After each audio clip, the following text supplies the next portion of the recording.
And मैंने इसको खास करके क्यों बुलाया, द रीज़न, इसके पास है ना समय बहुत कम अवेलेबल था पढ़ाई के लिए। स्टिल इसने इसके सारे पेपर भी, सगड़ा पेपर का सर्टिफाइड कॉपी है ना, तो सारे पेपर की इसके सर्टिफाइड कॉपी है। सेकंड ग्रुप की अभी तक आया नहीं, वो भी मोस्ट प्रॉब्ली आपको मिल जाएंगे। आप इसके मार्क देखना, ऑलमोस्ट एग्जाम्शन सिक्योर किए हुए हैं। Second, the way he present the answer is all together different, कि अगर एग्जामिनर के सामने तुम ऐसा पेपर लिख के छोड़ो ना, तो उसका हिम्मत भी नहीं होगा एक मार्क कट करने का। समझ में आ रहा है? तो आप अपना दे रहे हो, जितना दे रहे हो, से फॉर एग्जाम्पल जरूरी नहीं आप 100 मार्क का पेपर लिखो। आपने अगर 80% का भी पेपर लिखा है, वैसे टारगेट तो यही रखना है कि भाई साहब 20 मार्क का भी तुम छोड़ रहे हो, ठीक है ना, तो 20 मार्क पूरा हाथ से चले गया। अगर आप 20 मार्क का लिख कर भी आए रिलीवेंट, कम से कम आधा तो मिलेगा, 10 तो मिलेगा। तो छोड़ना कुछ भी नहीं है, बट जितना लिखा है उसमें परफेक्शन कैसे लाए, ठीक है, कैसे आप एग्जामिनर के मेंटेलिटी को क्रैक कर सकते हो, इन सारी चीज़ों के बारे में कर्तव्य आपसे बात करेगा। एंड नॉर्मली अगर हम लोग बात करें तो जनरली क्या देखा गया, हर कोई टीचर आता है यूट्यूब पे और वो बच्चे की मार्कशीट को डिकोड करता है, ठीक है। बेस्ट वे कि कोई स्टूडेंट ही स्टूडेंट को बहुत अच्छे से समझा सकता है क्या गलती उसने किया है, क्या गलती। ऐसा नहीं कि उसका कहीं पे मार्क नहीं कटा हुआ है, कटा है, लेकिन क्या क्यों कटा, उसने क्या एनालिसिस किया, ये सब कुछ वो आपसे बताएगा, आपको बताएगा। इसके बाद में if you have any doubt with respect of any subject, समझ में आ रहा है कि इस सब्जेक्ट में कैसे पढ़ूँ, क्या पढ़ूँ, तो आप समझो यहाँ से आधा घंटा कर्तव्य का आपका है। समझ में आ रहा है? तो 15-20 मिनट में ही विल टेल यू किस तरीके से आपको लॉ के पेपर को मैनेज करना है, और उसके बाद में if you have any doubt you may ask to him. Sorted? चलो Kartavya, handed over to you. अरे Hello everyone. Okay, so as sir mentioned, my name is कर्तव्य मंत्री and मतलब मैंने एक एक करके अटेम्प्ट किया था groups. I brief you my story in short. Foundation मैंने May 23 में निकाला 295 मार्क्स के साथ। मेरे को इंटर दोनों ग्रुप देना था, बट ऐसा हुआ कि आई प्रोकेस्टिनेटेड इन स्टार्ट, और जैन में डायग्नोज हुआ कि पापा का बाईपास होने वाला है। He had 3 blockages in his heart. फिर आई थॉट कि चलो ठीक है, थोड़ा डिले करते हैं, एक एक करके देते हैं। पापा ने भी बोला कि एक एक करके दे भाई, अब पढ़ाई नहीं होने वाली है। तो I gave one group in May 24 and the second one in September 24 recently, and I have scored exemption in 3 subjects: law, taxation and costing. और इफ़ यू हैव हर्ड कि सितंबर का अटेम्प्ट का सबसे टारगेटेड पेपर कॉस्टिंग ही था, उसमें ही मैंने एग्जामेशन score किया है। सो ऑलराइट, अपन सिलेबस तो हो गया लॉ का। यस अरे थोड़ा आवाज़ चाहिए यार, मेरे को आवाज़ चाहिए। हो गया syllabus? Okay, so will start with the presentation thing. सबसे पहली चीज़ तो ये है, क्वेश्चन पेपर पहले अपने को 15 मिनट मिलते हैं पेपर पढ़ने के लिए। ओके, सबसे पहली चीज़ अपन ये देखेंगे, पेपर को ग्लांस करेंगे और सिर्फ टिक करेंगे कि हाँ ये चैप्टर मेरा अच्छे से हुआ है, इसका आता है, इसका आता है, इसका आता है, इसका आता है। 2 मिनट देंगे, 2 मिनट लगेगा मैक्सिमम ये चीज़ में करने को। ये आता है, ये आता है, ये आता है, ये आता है, ये चैप्टर का ये सेक्शन आता है, ये आता है, खत्म। उसके बाद बाकी के 3 मिनट अपन देखेंगे जो जो टिक किए हुए हैं उसके अंदर का सेक्शन याद है कि नहीं अपने को। अगर सेक्शन याद है उसके बाजू में पेंसिल से लिख दो। इफ एग्जामिनर अलाउड्स यू, वो इन्विलेटर है ना, most of the times allow नहीं करेगा आपको। अलाउ करता है तो लिखना चाहिए बिल्कुल। ओके, लिख दिया। बचे वाले 10 मिनट में व्हाट यू विल डू कि उसके अंदर का कंटेंट जो भी है, मेन वर्ड्स, जैसे फेमा में लिमिट्स है, अभी सर ने फेमा सिखाया है, लिमिट्स है। अब फेमा का कोई क्वेश्चन है उसमें लिमिट्स है, उसमें बाजू में लिख दो लिमिट्स है। हाँ ये लिमिट्स है, ये शेड्यूल के अंदर ये लिमिट्स है, ये रेगुलेटरी बॉडी का ये परमिशन चाहिए इसमें उसमें। ओके, ये खत्म हो गया, 15 मिनट खत्म हो गए। पेपर जैसे ही चालू हुआ, तुमको जो क्वेश्चन में सबसे ज्यादा कॉन्फिडेंस है एक एक बता दो अपना, कोई भी जिसको बताना है। अगर किसका चैप्टर सबसे, एक चैप्टर जो सबसे ज्यादा पसंद आया करके। जनरल क्लॉज एक्ट, सही में? ठीक है, जनरल उसका वेटेज बहुत कम है भाई, वैसे 5 मार्क का वेटेज है बस। फेमा बोलते थे तो I would have been more than happy. पता है क्या, मेरा फेमा एकदम स्ट्रांग था। I will also show you that. ठीक है, अपन चालू करते हैं। फिर चालू कर, जो क्वेश्चन सबसे अच्छा आता है ना उससे चालू करना है, ठीक है। अब मेरे को है ना एक इसका क्वेश्चन था, सेक्शन 130 कौन बोलेगा? रीओपनिंग ऑफ बुक्स, राइट, उससे ही चालू किया है मैंने। ये देखो, सिर्फ प्रेजेंटेशन इतना याद रखना, पहले 4 पेजेस में ना गलती मत करना। ऐसा कट करने की गलती बिल्कुल मत करना। पहले 4 पेजेस में, मिनिमम पहले 4 पेजेस में, इतना अच्छा इंप्रेशन गिरेगा तुम लोगों का। एंड वन मोर थिंग, जहां जहां नंबर आएगा उसको अंडरलाइन करना है, भले ही वो सेक्शन रहने दो, परसेंटेज रहने दो, ईयर रहने दो, या फिर एक्ट का ईयर, कुछ भी नंबर आएगा तो underline, just underline. Limits, what I did, format तो सबको याद होगा, फाउंडेशन से यही पढ़ता है भाई, फैक्ट्स, प्रोविजन, एनालिसिस, कंक्लूजन, ठीक है। लिख दिया ये पहले मैंने, देखो फैक्ट्स एकदम शॉर्ट में, पूरा पूरा छापना नहीं है अपने को, 3 घंटे ही है अपने पास, 100 मार्क का पेपर कवर करना है, भले ही आओ मत आओ, अटेम्प्ट पूरा करना है as sir said. Section mention किया मैंने, पूरा लिखा प्रोविजन, एकदम पॉइंट्स में लिखना, पैराग्राफ लिखने की कोशिश बिल्कुल मत करना। If you can just mention the points in your books, please start writing. मैं बोलूंगा अभी तुमको आधा घंटा याद रहेगा क्लास के बाद, देन यू विल फॉरगेट, फिर सोचोगे मैं यार वो भैया तो आया था यार, कुछ बोल के चले गया, याद तो कुछ भी नहीं है। देखिए आज पेपर है, अरे बेस्ट, फुल सिलेबस। हाँ okay okay okay okay. Mention, paragraphs नहीं लिखना है, फॉर्मेट याद रखना, फैक्ट्स प्रोविजन, कोई भी हर चैप्टर कोई भी क्वेश्चन नाम दो, फिर फैक्ट्स, ओके। हाँ हाँ, सीक्वेंस मैटर नहीं करता, पर ये हेडिंग्स आना चाहिए। जैसे मैंने हेडिंग कैसा दिया है, पहले हेडिंग दिया है, उसको अंडरलाइन किया, एक लाइन छोड़ा है, फिर लिखा है।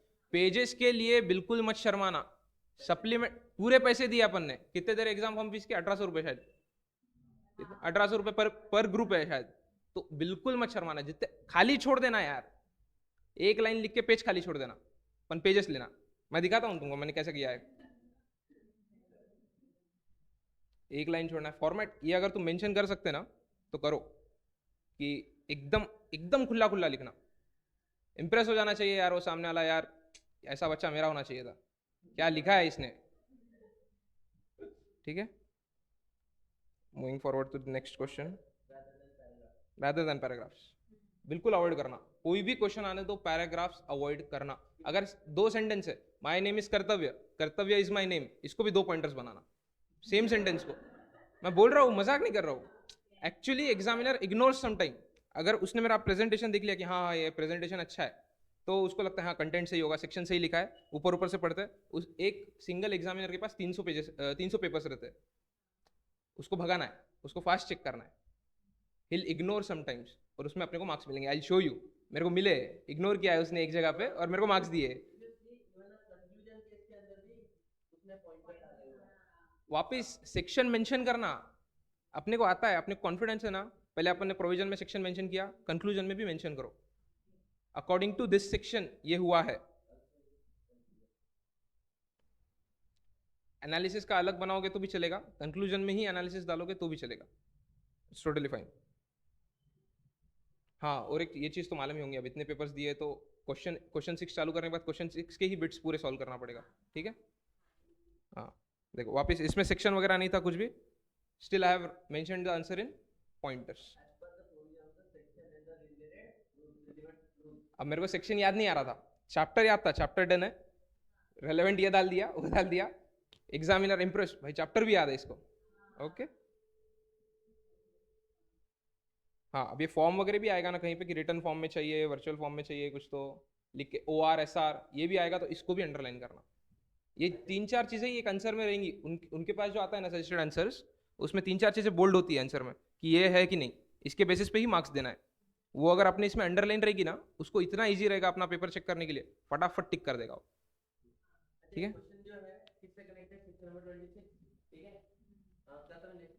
यस, ये फेमा का है। इसका हर एक क्वेश्चन के नीचे देखो इसमें क्या लिखा है, तो थोड़ा ऊपर दो इंस्ट्रक्शन पागल है, समझ में आ रहा है। इवन ये छोटी छोटी बातें भी आपका इंप्रेशन वहां पर बनाएंगे, ठीक है। अगर क्वेश्चन देखो, अगर हाँ इस पे नहीं दे रहे हो, एटलीस्ट अगर क्वेश्चन कंटिन्यू हो रहा है ना टू नेक्स्ट पेज, तो राइट वीडियो, समझ में आ रहा है क्या। Thereafter C content of prospectus के अंदर इफ यू रिमेंबर क्या कंटेंट होता है, मैंने बोला था डेटेड साइन होना चाहिए, date will be the date of publication. उसके बाद में ऑल द इंफॉर्मेशन जो सेमी ने बोला है। थर्ड क्या बोला था, कंप्लायंस डिक्लेरेशन, कंपनी एक्ट का फॉलो किया, बाकी के मामले देखने की कंपनी अदर लॉ की। और लास्ट में क्या था, expert statement, the question was specifically from what expert statement if I am not wrong, ठीक है। And he has written on the particular thing, ये आता है तो सब कुछ भरना नहीं होता, इतना रेलेवेंट है उतना ही लिखना, ये सही। अगर क्वेश्चन एकदम एक पेज का क्वेश्चन है पर आपको लग रहा है यार इसका आंसर तो 1 लाइन का ही है, 2 लाइन का है, 4 लाइन का ही है मैक्सिमम, तो ऐसा मत सोचना यार इतना थोड़ी ICI ऐसा रहेगा कि 4 मार्क के लिए 4 लाइन का आंसर पूछ लिया है। भाई ICI ऐसा ही है, एक्सपेक्ट दी अनएक्सपेक्टेड, यही टैगलाइन है अपनी, ठीक है। एंड द मोस्ट इंपॉर्टेंट हमने एक बात बोला था कि सीएस में क्वेश्चन आया था 8 मार्क्स के लिए, जिसका आंसर 2 लाइन से, नंबर 39 13 एंड 9 30 days क्लास है, start of the issue period और 15 days close of the offer period. इसके ऊपर क्वेश्चन था 99% बच्चों ने गलत आंसर निकाला और वहीं पे 4 मार्क्स के लिए क्वेश्चन आया था पैराग्राफ, जिसके लिए आपको 1.5 पेज तक लिखना। समझ में आ रहा है? मैंने क्वेश्चन नंबर 6 से चालू किया था मैं, क्योंकि उसमें ही शॉर्ट थी ज़्यादा।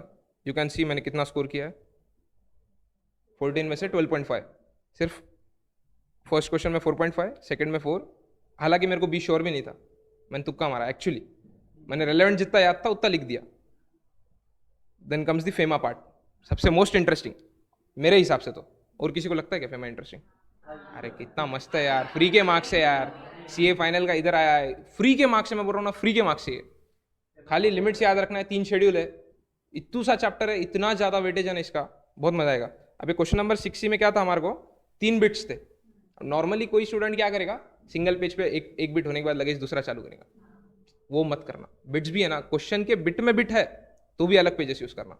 मैंने वैसे ही किया। सेक्शन 5 लिमिट्स देखो कितने खुले लिखे, अंडरलाइन, लिमिट्स को अंडरलाइन। अभी हुआ ना तुम्हारा सेकंड बिट, इसमें ऑन एंड ऑन है मेरे को फेमा में, मतलब पूरे पेपर में ऑन एंड ऑन है। जितने क्वेश्चंस आए हैं सब में ऑन एंड ऑन है फेमा रिलेटेड। ओके ये नहीं आ रहा है।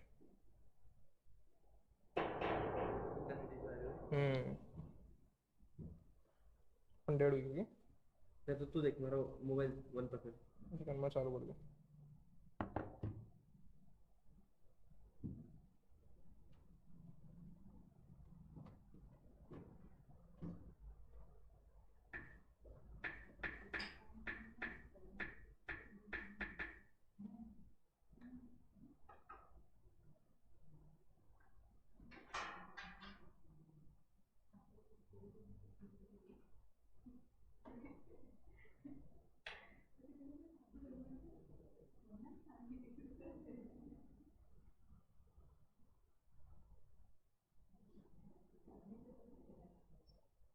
ओके सेकंड बिट वापस मैंने सिर्फ उसको अंडरलाइन किया।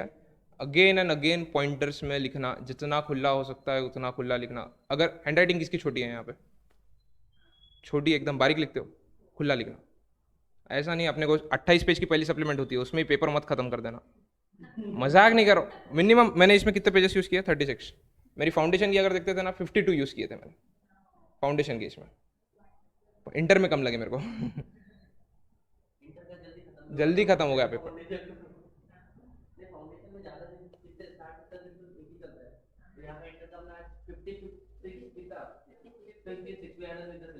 रोज नया कंटेंट था, ऐसा भी नहीं था रिपीटिशन था करके। हाँ again the PTO thing, please turn over.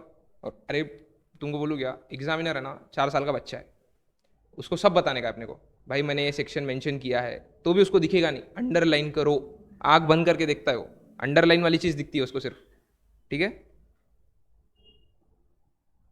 अब मेरे को क्या लगा था, ये फिफ्थ है ना, ये ऑडिटर्स चैप्टर रिलेटेड था। आई थॉट कि ऑडिट कमेटी की भी ये मेंशन कर देंगे, तो उसने क्वेश्चन मार्क डाल दिया, एक्स्ट्रा लिखा है। मेरे को लगा इसके भी मार्क्स होंगे अगर सजेस्टेड आंसर्स में, फुकट का 1 मार्क चल जाएगा। इससे अच्छा मेंशन कर दो, टाइम है तुम्हारे पास। ऐसा कोई भी पेपर ऐसा नहीं रहता कि यार तुम्हारा पूरे 3 घंटे खाने वाला है। अगर तुम प्रैक्टिकली पेपर सॉल्व करने बैठोगे ना, जब घर पे आके पेपर दे के आने के बाद लगता है 2.5 घंटे का ही पेपर था ये, और वहाँ पेपर में लगता कि यार पेपर तो 5 घंटे का था करके। ठीक है, तो मैंने सिर्फ मेंशन कर दिया, उसके मार्क्स नहीं मिले। जो लिखना था कंटेंट वो लिखा, उसके दे दिए उन्होंने। खुला लिखा है, सिर्फ लग रहा है आंसर इतना बड़ा है करके, और देखो एक बार खाली खुला लिखा है वो। अगर तुम वर्ड्स गिनोगे ना, मेरे एक लाइन में कितने वर्ड्स है, 1 ये हाउ से गिनो, 1 2 3 4 5 6, उसमें भी ऑफ और इफ आ गया, 2 छोटे वर्ड्स। इतना बड़ा लिखा है मैंने। बड़ा लिखने की कोशिश करो, छोटी हैंडराइटिंग वाले प्रैक्टिस करो। नहीं हो रहा है तो स्पेस ज़्यादा दे दो, छोड़ो 2 उंगली की दे दो। बचपन में सिर्फ इतनी उंगली की देने की सिखाई थी, 2 उंगली दे दो, स्पेस बिंदास। अगेन द कंक्लूजन थिंग, वापस पीटीओ नंबर्स, जहां जहां नंबर आया अंडरलाइन। और ऐसा मत करना कि पेपर खत्म होने के बाद में आके अंडरलाइन करूंगा, नहीं होता। पेपर खत्म होने के बाद चल जाता, काय लक्षात राहत नहीं, सिर्फ पेन, सिर्फ पेन। और अगर तुमको क्योस होगा, ये हो गया एमसीक्यू में तुमने पेन यूज कर लिया तो कोई टेंशन नहीं। मैंने पेन ही यूज किया था एमसीक्यूज में, कुछ नहीं, चेक होता है। पर रिस्क मत लेना, एमसीक्यू में पेंसिल यूज करना।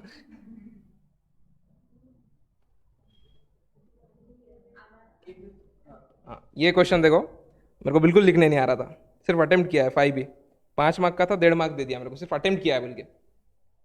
क्या था?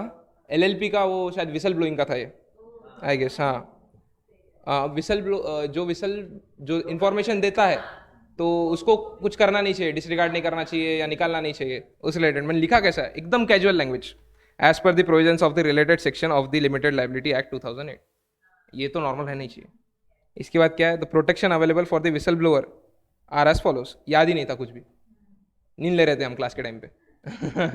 क्या लिखा है? He shall not be held liable if he gives material information. Actually मतलब यहाँ पे डेढ़ की जगह पे प्लस कैसे हो सकता था, अगर यहाँ पे 2 वर्ड और ऐड हो जाता है कि जिसने भी इंफॉर्मेशन अवेलेबल करवाया है, एक तो उसको पनिशमेंट नहीं देंगे या देने वाली पनिशमेंट को कम कर देंगे, ठीक है।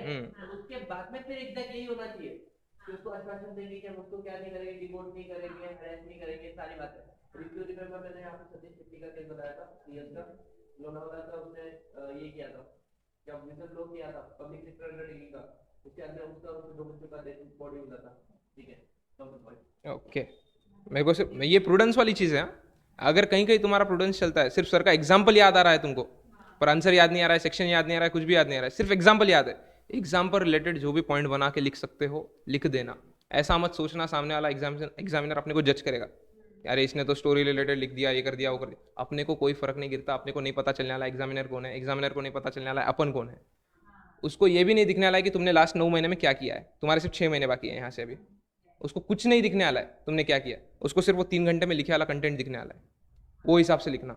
ये 3 घंटे के पीछे 9 महीने की मेहनत बर्बाद मत करना, ठीक है। अगेन रॉन्ग लिख दिया, कोई टेंशन नहीं, तो भी 1.5 मार्क मिला है। This is the thing. ये ठीक है, नॉर्मल है। जनरल क्लॉज एक्ट भाई का फेवरेट। भाई अच्छा, मीटिंग, ओके ओके ओके, मतलब क्लॉज एक्ट। हाँ, खतरनाक था भाई। मैं बोल रहा हूँ ना, एक्सपेक्ट दी अनएक्सपेक्टेड, क्या आएगा क्या नहीं। मैं अकाउंट्स में इतना प्रिपेयर करके गया था कि फाइनेंशियल स्टेटमेंट अपना एकदम एकदम जबरदस्त था। फाइनेंशियल स्टेटमेंट पेपर जाके देख रहा हूँ, 4 बार घुमाया मैंने क्वेश्चन पेपर, फाइनेंशियल स्टेटमेंट नहीं है पूरे पेपर में, मे वाले। ये देखो, वेरी सिंपल, यहाँ पे सेक्शन इज नॉट मेंशन, अपन ने बोला था सिंगुलर ना, सेक्शन नंबर 13 करना है, और उसके बाद में मैंने बोला था भूखे और बिल्ली अलग अलग होते हैं, तो एग्जांपल भी अगर दिया है 2 पॉइंट लिखा हुआ है, देखो लास्ट वाला एग्जांपल। कुछ नहीं समझाना, ऐसा मेल फीमेल का क्वेश्चन आया ना, क्या लिखने का मालूम है क्या? एक कुत्ता है, वो कैसा है, मेल फीमेल कैसा समझना, कुत्ता नहीं बोल सकते, एक पक्षी है समझो, बैठा है, उसको पत्थर मारो, वो उड़ा तो मेल है बोलना, और उड़ी तो फीमेल है लिख दो, बिंदास लिख दो। मजाक कर रहा हूँ रे, ह्यूमर ह्यूमर बना रहा हूँ थोड़ा। मत लिखना ऐसा, इंप्रेशन डाउन हो जाएगा तुम्हारा। ठीक है, forward to the next question. LLB का भी अच्छा वेटेज है। अगर तुमको कोई चैप्टर छोड़ना है तो मत छोड़ना, ये थॉट निकाल दो, एटलीस्ट थोड़ा थोड़ा ऊपर से पढ़ के जाना। अगर कोई मतलब टाइम ही नहीं है अभी, तो थोड़ा थोड़ा पढ़ के जाना, रेलेवेंट कंटेंट तो भी पढ़ के जाना, पढ़ के जाना बस। सबसे पहली चीज तो क्वेश्चन पेपर हाथ में आने के बाद पहला क्वेश्चन कभी मत पढ़ना, बिल्कुल मत पढ़ना, पीछे से चालू करो पेपर। पहला पेपर तो पहला क्वेश्चन तो कंपलसरी है। और हम लोगों ने वहां पे क्या रखा है कि कभी भी केस स्टडी आ रहा है तो रेदर देन रीडिंग क्या लिखा हुआ है सीधा नीचे का नीचे वाली का बस। Same goes with costing also. Costing, tax, हर चीज़ में तुम देख लो, पहले तुमको टैक्स का तो ऐसा है, इनडायरेक्ट टैक्स का, डायरेक्ट टैक्स का ऊपर से पढ़ना चालू करोगे, क्वेश्चन लगेगा सैलरी का है, फिर लगेगा पीजीबीपी का है, फिर हेलो लगेगा, अरे नहीं नहीं अदर इनकम भी है, फिर नीचे आके बोलेंगे भाई टोटल इनकम निकालो, या फिर दूसरा टीडीएस निकालो इसमें का। अपन पूरा पढ़ते पढ़ते चालू करते हैं, हाँ ये इधर आएगा, ये इधर आएगा, ये इधर आएगा, और नीचे देखते अरे टीडीएस, अरे रे रे रे रे रे, ऐसा होता है। मिनिमम जो मेन पॉइंट था अंडरलाइन, ये क्वेश्चन वो था, ये अपने को फाउंडेशन से एलएलपी में। आई रिमाइंड यू, मेरे को सेक्शन इसमें लिखा हुआ है क्या? नहीं, तुम मेरे को सेक्शन बोलो, 20 के लाइन में है कुछ तो भी, वो 5 कंडीशन है। ये जो कंपनी एक्ट का था ना, वो नहीं क्या मोर देन 6 मंथ अगर कंटिन्यू टू कैरी सेक्शन 6 क्या आता है उसमें 5 कंडीशन है। हाँ, उसके अंदर 5 कंडीशंस है। हम्म। अब सिर्फ ये पर अगर आप देखो तो कितना बड़ी डिफरेंस, चलो बिना डिफरेंस नहीं होगा, क्या था कि अगर एलएलपी के अंदर मिनिमम पार्टनर क्या होंगे, दो, ठीक है, वो इंडिविजुअल के सबसे बॉडी कॉर्पोरेट में तो डेजिग्नेटेड पार्टनर दिए। अब दो पार्टनर से नीचे अगर एलएलपी आ गया and the single partner carry on the business for more than 6 months, then the all the transaction after 6 months the partner aware about the cognizant of the title for profit factor after 6 months। इसी चीज का छोटा सा ऐसे बदला था। see the way he has written, मैंने सामने भी किया, पहले लिखा, पहले प्रोविजन ऑफ द लॉ में in case of LLP being in continuation of business where only single partner is carrying on the activities. पहला मेरा कॉमन है क्वेश्चन का। कॉम एकदम एज पर द प्रोविजंस, ये भूलना मत, ये अपना मूल मंत्र है। यही यही है भाई, ये सीए में आया है तो लॉ लॉ लिखना है, यही लिखना पड़ेगा हर क्वेश्चन में, हर चैप्टर के as per the provisions of this chapter, या सेक्शन माला में as per the provisions of this section in this chapter, कुछ ना कुछ तो लिखना है। पहले 4-5 लाइन तो उससे ही भरना। वापस मैंने वही पांच चीजें मेंशन की है। आंसर शीट मैंने ग्रुप में शेयर किया है आपने, एक बार गो थ्रू करना, ये अभी बता रहा है, बाद में फिर भी गो थ्रू करो, ठीक है। ट्रिब्यूनल के ऑप्शन पे निकला है वही 5 चीज़ें। ये मेरे को इंटर में मैं एलएलपी छोड़ के गया था, मेरे को फाउंडेशन का हिट हुआ ये कि हाँ ये था अपने को, मतलब इसलिए बोलते कि फाउंडेशन को इग्नोर नहीं करना है, आप करो। अब वापस फाउंडेशन का सिलेबस मत पढ़ना। डायरेक्ट एंट्री वाले में डायरेक्ट एंट्री, अरे कोई इश्यू नहीं है वैसा। हाँ एलएलपी रहता ना शायद बीकॉम में। हाँ वही, हाँ है, ये पॉइंट्स भी है। ओके ठीक, कंक्लूजन गलत हो गया, कोई इशू नहीं है।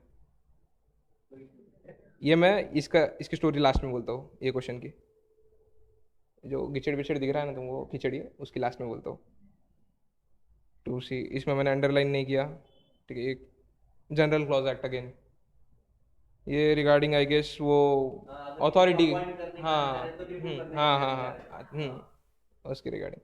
इसमें भी मेरी, अगर तुम बाद में कभी रीड करोगे ना तो लैंग्वेज एकदम जनरल है एकदम। और 2C में मेरे को कितने मिले, 2 on 4।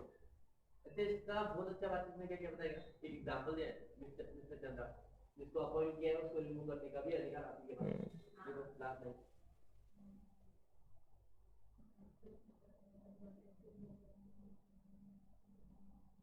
अब ऐसे क्वेश्चंस में ना आपको फैक्ट्स ऑफ द केस और एनालिसिस करने नहीं आएगा।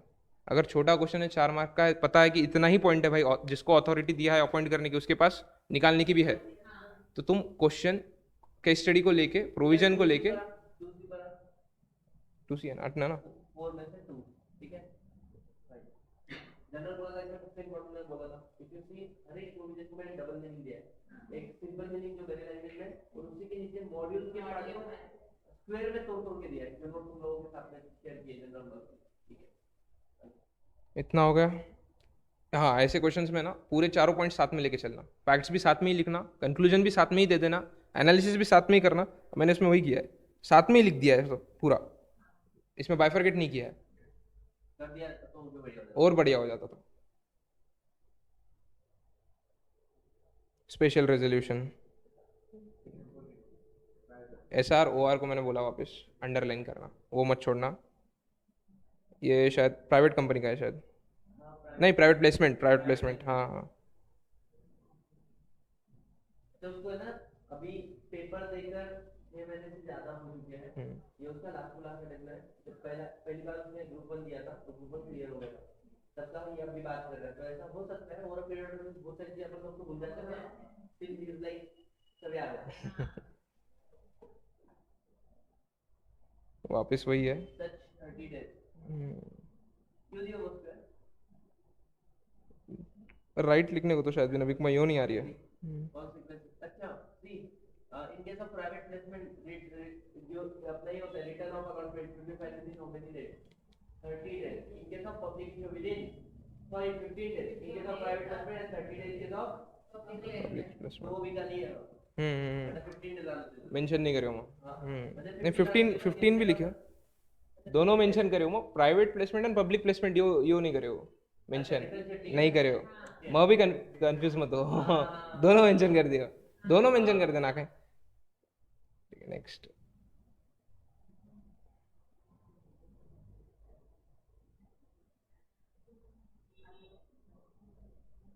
टू बी, ये अच्छा क्वेश्चन था शायद। हाँ, अगर ऑडिटर कमेटी ने एक ऑडिटर अपॉइंट किया है पर बोर्ड कमेटी को पसंद नहीं है तो रिजेक्ट करते हैं, वापस ऑडिट कमेटी के पास आता, फिर वो दूसरा, अगर दूसरा करते तो अलग सिनेरियो है, अगर वो सेम वापस रिकमेंड करेंगे तो फिर बोर्ड के पास है कि भाई खुद दूसरा ऑडिटर अपॉइंट कर सकते हैं, और अगर दूसरा अपॉइंट किया फिर वापस सेम चीज़ चलती रहेगी। ओके, वही चीज़ में बोला था तुमको, मम्मी पापा के यहाँ पे स्टोरी बना के दिया था, उनका सुन देगा लेकिन सर पे नहीं बिठाने का ऑडिट कमेटी को। ये स्टोरीज ही याद आने वाली है, मजाक नहीं कर रहा हूँ, पेपर में तुमको कुछ भी याद नहीं आएगा। And अगर रील्स देखता है ना कोई यहाँ पे तो बंद कर देना, रील्स शॉर्ट्स जो भी है, वो जो 1 मिनट की जो भी चीज़ है डोपामाइन रिलीज करती है यार वो अपने ब्रेन में, तुमको पेपर में सिर्फ वही याद आएगा, बदो बदी बदो बदी। मजाक नहीं कर रहा हूँ मैं, दिस इज द थिंग, तुमको गाने याद आएंगे पेपर में, दूसरी चीज़ें याद आएंगी, कंटेंट याद नहीं आएगा कभी भी। अपना दिमाग अवकाड़िए, मिस्चीफ एकदम। जब काम की चीज़ रहेंगी ना तब कुछ तो दूसरा शायद दिलाएगा, अरे तेरे को याद है क्या साल भर पहले ऐसा हुआ था, हाँ ऐसा है, हाँ अगेन द सेम थिंग। ये सेक्शन 76 किसका है?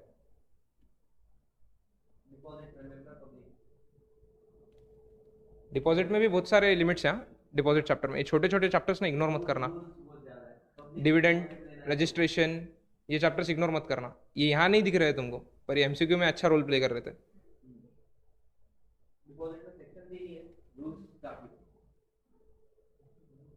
मैंने फर्स्ट क्वेश्चन सबसे लास्ट में लिया था, पता कॉन्फिडेंस नहीं था, कितना स्कोर किया मैंने फर्स्ट में, 14 में से यही सबसे लास्ट में लिया था। I have scored 67 in law, वही हिसाब से बोल रहा हूँ, सिर्फ इसमें 42.5 और रेस्ट एमसीक्यू। ये शायद रेसिडेंशियल, ये वापस फेमा 1C, ये देखो वापस FEMA on and on.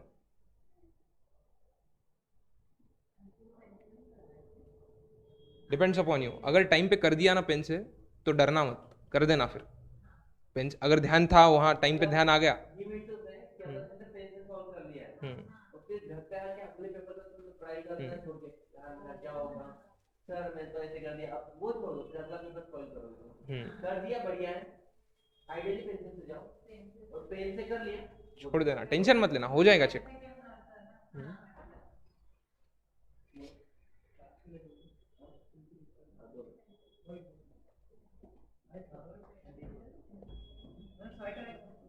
Paper की स्टार्टिंग और पेपर की एंडिंग एकदम अच्छे हैंडराइटिंग से करना, आखिरी में अपन भगा के लिख देते, आखिरी में उसका दिमाग खराब हो जाएगा। उसने वही किया, मेरी लास्ट में थोड़ी हैंडराइटिंग ऐसी भगा के लिखा है थोड़ा भाग लिखा, स्टिल मेरे को कम मार्क्स मिले वहाँ पे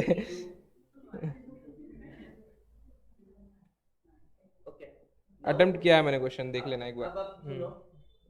कम टू द क्वेश्चन, तुमने एकदम गिचिड़ हाँ हाँ दैट वन 4। अब एक क्वेश्चन की कहानी सुनो इसके, अगर आपको कुछ नहीं आ रहा है ना, tick that page is blank and go ahead, ठीक है?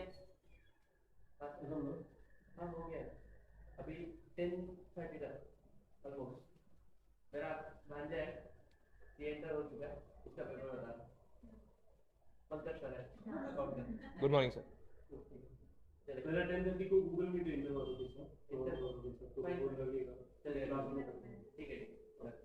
ठीक है, ये मैं क्वेश्चन भूल गया था, let's wrap up soon. Question भूल गया था, एक ही पेज छोड़ा था, बाद में याद आया क्वेश्चन भूल गया, और वो बिट बाद में नहीं लिख सकते, बाद में चेक नहीं करेगा वो, अगर तुम पहले क्वेश्चन मेंशन करके उसकी बिट बाद में लिख रहे हो चेक नहीं करेगा वो लास्ट में, तो मैंने वो एक ही पेज में आप मेरे को लिखना था, तो आई केम टू द पॉइंट, मैंने सीधा सीधा लिखना चालू किया, डिविडेंड का है ये, कि डिविडेंड कितना दे सकते हैं अपन, और मैंने इसमें ना, मैं बोलता हूँ इग्नोर कैसा किया है उसने, परसेंटेज कितना था वहाँ पे, मैंने कितना लिखा है, होना कितना चाहिए, 3 पॉइंट्स है पिछले साल,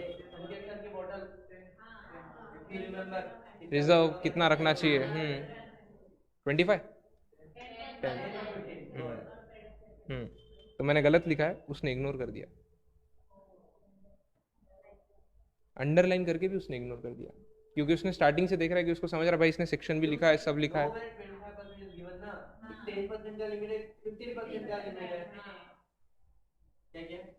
25% लिखा है। अब अपन बोलते हैं इंस्टीट्यूट सही लिखकर भी गलत मार्क्स दे रही है, अभी तुम अच्छे से लिखो, शायद तुम गलत भी लिख लो अच्छे मार्क्स मिल जाए। अभी एक पेज में आंसर लिखा है, उसके मेरे को नहीं 3.5 4 है ना। 3.5 5 में से एक ही पेज में लिखा है। थिंग इज कि और एक जगह पे मैंने 4 पेज लिखा है आंसर, उसमें मेरे को 5 में से कहीं तो कम ही मिले है, ऐसा 5 में से 1.5 ही मिला है, कहीं तो मैंने ज़्यादा लिखा है पर उसमें मेरे को कम मिले, और ये एक पेज का आंसर है, तो size doesn't matter, content matters. Now guys, अपने पास समय भी कम है. If you have any doubt in the next 7 minutes, taxation का पेपर देखोगे, आई शेयर विद सर, तुम पेपर देखना। मैं एक ही चीज़ बोलता हूँ, टैक्सेशन में कंसेप्चुअल क्लैरिटी रखना, कुछ भी जीएसटी में भी रट्टा मार के मत जाना। टैक्स में सिर्फ हाँ ऐसा याद रखने की कोशिश करना, फ्लो में याद रखना। सैलरी में बहुत सारे लिमिट्स है, पोगा अनपोगा वो क्या क्या है, तो सिर्फ फ्लो में याद रखना। ऐसा मत जाना रट लूँ यार, रट लूँ 4 दिन याद रहेगा, पेपर के दिन पक्का याद नहीं आएगा। सिर्फ पेपर के दिन ही याद नहीं आएगा, उसके अगले दिन वापस पूछेगा ना तुमको कोई, तो याद आ जाएगा, ऐसा आ जाएगा। हाँ अरे ये लिमिट ये थी। तो सिर्फ conceptual clarity and practice. SMFM तो SM तो मैं तुमको बोलूंगा ना, मैं तुमको सजेस्ट करूंगा, मैंने दिया है SM, रट्टा मारना। प्रेजेंटेशन नॉर्मल है, उसमें कोई फॉर्मेट नहीं आएगा लॉ के जैसा। हाँ पेपर आने के बाद, उसके बाद मैं आ रहा हूँ, वापस आ रहा हूँ पुणे अभी नेक्स्ट मंथ, टेंशन मत लेना। तो इट्स की FM में तुम सिर्फ मॉड्यूल सॉल्व करो, आई सजेस्ट। ये बार का पेपर बहुत ईजी था, जान का बहुत खराब रहेगा, मैं कंपेरेटिवली तुम्हारा अटेम्प्ट ईजी रहेगा वापस। तो मैं सजेस्ट करूंगा FM के लिए सिर्फ मॉड्यूल, FM कॉस्टिंग अकाउंट सिर्फ मॉड्यूल सॉल्व करो, जितने प्रैक्टिस टैक्स के लिए भी मॉड्यूल सॉल्व करो। पहले अगर पहला प्रेफरेंस अपना मॉड्यूल है, मॉड्यूल होने के बाद ही तुम MTP RTP को हाथ लगाना, करना है हाँ, छोड़ना मत MTP RTP। ऑडिट का तो क्या ही बोलूँ भाई अब। ऑडिट खराब है। अटेम्प्ट मैंने 100 किया था पूरा, अटेम्प्ट छोड़ना ही मत, कुछ भी करना अटेम्प्ट करना मत छोड़ना। 48 वो भी मैंने अभी सेकंड ग्रुप कैसा था, मैंने 25 डेज में क्लियर किया फ्रॉम स्क्रैच। पेपर के 25 डेज पहले चालू किया था, जीरो से, एक भी लेक्चर रेगुलर लेक्चर नहीं था, कुछ भी नहीं था, कुछ भी नहीं था। अच्छा कैसे पता है क्या, मतलब अभी इसका ऑडिट का पेपर है, इसलिए कि आप कैसे करो, तो वो एक हाँ दोस्त है. एक्चुअली कल पेपर है मेरा, आज शाम में मैं मेरे फ्रेंड को कॉल कर रहा हूँ, उसका ही मिस कॉल था अभी। तो ही सेड कि कैसा हुआ पढ़ाई, कैसा हुआ, मतलब ये छोड़ दिया वो छोड़ दिया, व्हाट इज दैट, मेरे को टॉपिक का याद ना, कारो 2020, कारो के बहुत सारी चीज़ें हैं। वो बोला यार ये वाइटल है, इसमें से पक्का क्वेश्चन आएगा। मैं बोला नहीं होता भाई, अब 8-10 घंटे में पेपर है मेरा, और मैं ये करूँ रात में। And then we are like कि वो बोल रहा है ठीक है रुक जा, मैं ऑफिस में हूँ, एक बार पढ़ तू, कॉल करता हूँ। तो मैं बोला ठीक है देखता हूँ, ग्लांस थ्रू करता हूँ, मैंने ग्लांस थ्रू किया, हाँ ऐसा है ऐसा है ऐसा है, हाँ ठीक है मैं लिख देंगे, कुछ तो लिख देंगे। आधे घंटे बाद उसका कॉल आता है, वो बोलता है तू 1 घंटा मेरे को दे। बोला काई को दूँ, तो बोले तू दे तो सही। बोला ठीक है ले भाई, हमने जूम मीटिंग चालू की, और उसने मेरे को पूरा वो जूम मीटिंग पे समझाया। वो उसका ऑफिस चालू है, वो मई में पास हो गया था, उसकी आर्टिकलशिप चालू है, ऑफिस में बैठा है, बॉस है उसके सामने, एंड इज टीचिंग मी कारो। और एक चीज़, संगत मैटर करेगी, बहुत मैटर करेगी।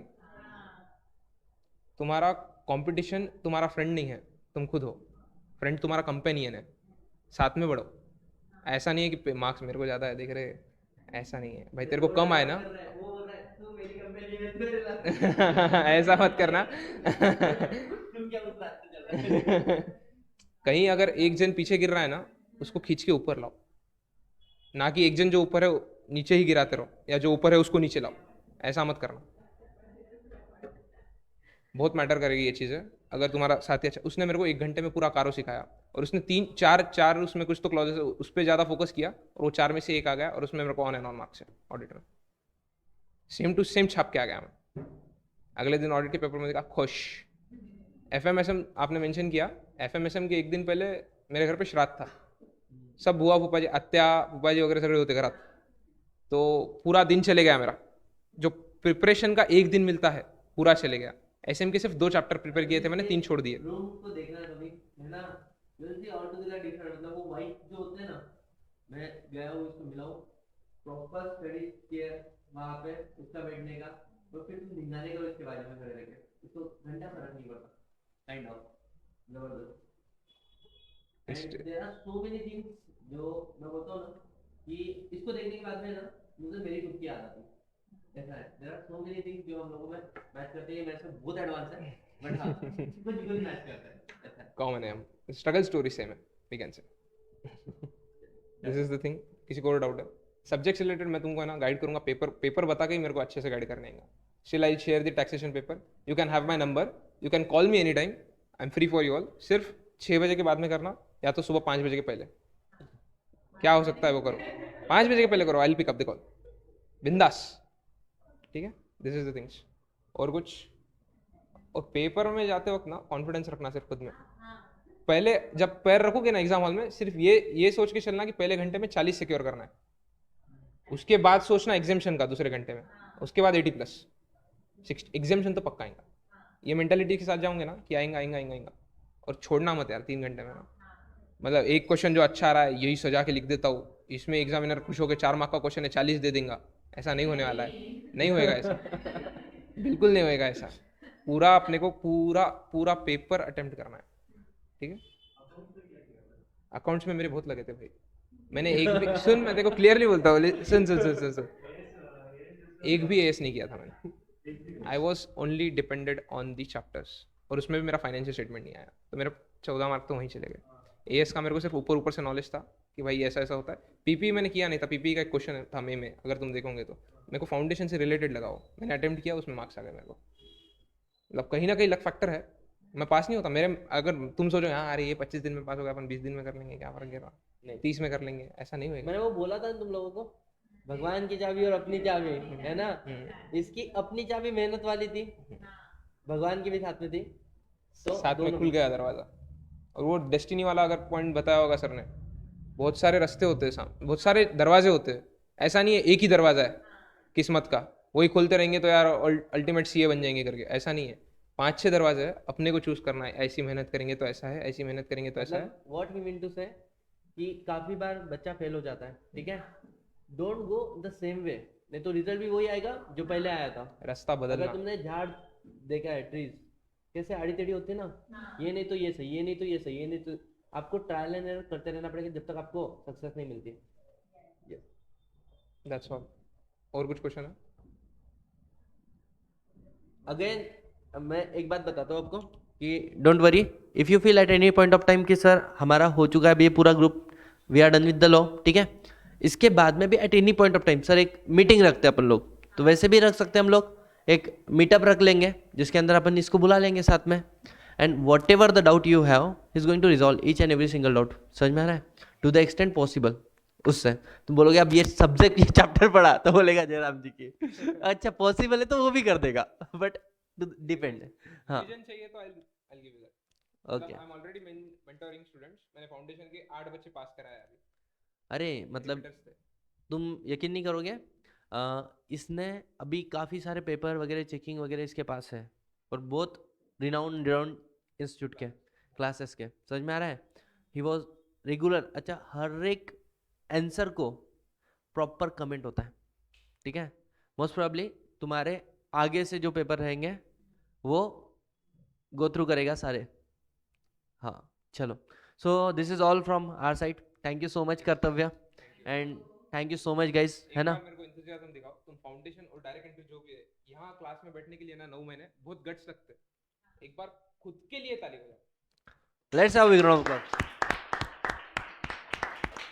आई want 9 of you all to clear this attempt.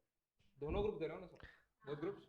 हाँ, और अभी 3 महीने होने के बाद ऐसा मत होना अरे दोनों ग्रुप्स का इतना पढ़ लिया अब एक ग्रुप ड्रॉप कर देंगे, ऐसा मत होने देना। Go with both the groups, risk लेना। मेरे बहुत सारे फ्रेंड्स हैं जिनको 130 आया है फर्स्ट ग्रुप में, और सेकंड ग्रुप में 170 180 आया है, सेट ऑफ में निकल गए। Set of is the thing, ये अपने को इंस्टीट्यूट दे रहा है, भाई ले ले फुकट की चीज़ है सेट ऑफ, तो ले लो, यूज़ कर लो। दोनों इसके मार्क को प्लस कर दो तो अभी शायद ऑल इंडिया रैंक में रहता आराम से। सितंबर अटेम्प्ट अगर मैं दोनों ग्रुप देता ना, मे भी अगर आराम से रहता था, क्योंकि 350 पे ही है AIR 50। तो ही डिजर्व, डोंट वरी, है ना। बट कोई ना, और सेकंड चीज ट्राई टू अंडरस्टैंड, तुम लोगों का एक बड़ा पॉइंट ये भी हो गया, पहले क्या होता था एक ग्रुप भी हो गया you can go for articleship, अब नहीं है वैसा, बहुत ग्रुप्स क्लियर करना पड़ेगा। तो फिर टारगेट रखो ना, देखो छोटा छोटा सोचोगे छोटा ही अचीव करोगे, मैंने पहले भी बोला था if you aim for the moon at least you will land over the star, और doctor APJ Abdul Kalam sir भी यही बोले ना, स्मॉल एम इज क्राइम, उन्होंने नहीं बोला small aim is offence. Crime is a very hard, मतलब ट्राई टू अंडरस्टैंड, किसी का रेप करना, मर्डर करना, डकैती करना, उसको बोलते क्राइम। इतना बुरा कैटेगरी में डाला है स्मॉल एम को, समझ में आ रहा है? एटलीस्ट एम फॉर मून, समझ में आ रहा है? चलो, wish you all the very best guys. और एक चीज़ एक्चुअली मारवाड़ी हूँ मैं, पर गुजराती में एक लाइन है, this a book I have read, उसमें लिखा है कि निशान चूक मार्क नहीं माफ नीचू निशान। मतलब बड़ा एम रख के नहीं हासिल होएगा तो माफ़ी मिल जाएगी, पर एम ही छोटा है और वो भी हासिल नहीं हो रहा तो माफ़ी नहीं मिलेगी। क्या बात है। Aim for all India rank, at least 6 subject में एग्जाम्शंस तो आएगा, और 6 सब्जेक्ट में एग्जाम्शन आएगा ना, ओवरऑल तुमको रैंक ही मिल जाएगा। क्या बात है। खत्म।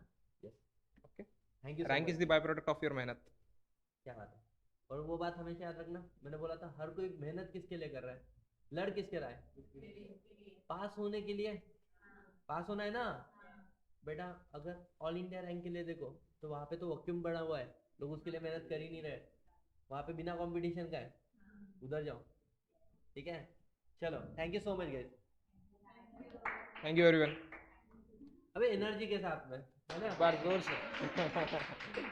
चलो, you bye. you can all connect me on